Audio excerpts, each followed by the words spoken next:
Ever found yourself in a tough spot while managing your finances, and whether are you unsure if you're saving to the optimum capacity possible? Well, listen up, because I might have an approach which will help you understand and answer these queries of yours.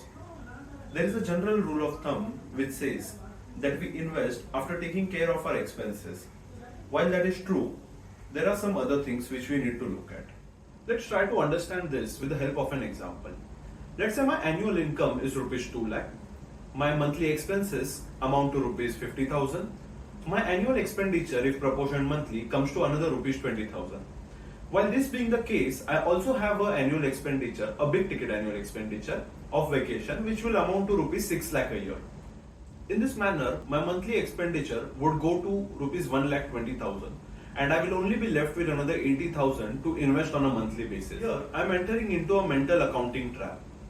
While that being said, what is a better approach to manage your finances? A better way to manage your finances is that you create a separate bucket for these big ticket expenses.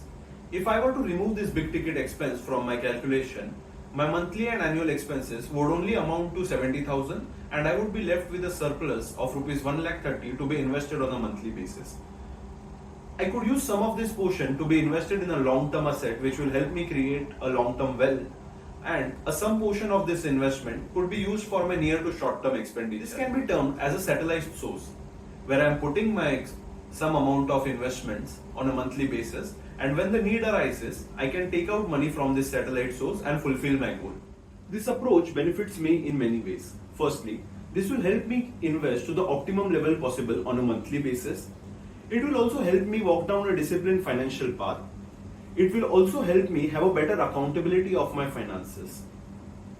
Having said all those things, I can also invest in a product which is suitable to me, that can be termed as my satellite funding source. Let's say I put some amount of money in this fund, and I utilize this fund whenever my goal arises. This will help me create a self-sustaining bucket to take care of this expenditure. To understand more about this approach, you can visit the below attached PDF. Thank you very much, and stay tuned for more such content.